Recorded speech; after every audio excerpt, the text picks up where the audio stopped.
tutorial on how to find stuff very quickly on Windows 10.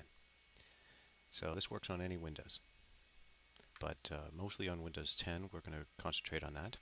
But if you click on the Start button, which looks like this, and it's on your keyboard, this menu will pop up. You can see I'm not using the mouse to bring it up, but if I click on that button, I can then start typing, and I can find anything that I want. For example, change password.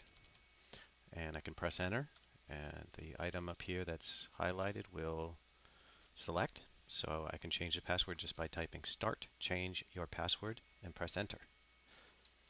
I can also do control panel, that'll come right up, or edge, or mail, or I can find a photo that I might be looking for, like this sample photo that I put there, or a document, like the documents folder, or even a certain document that may fit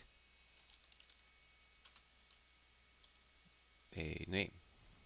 So if you type in the name of the document, it will just come right up. And that is how to find things very quickly and very easily without having to look on Windows 10.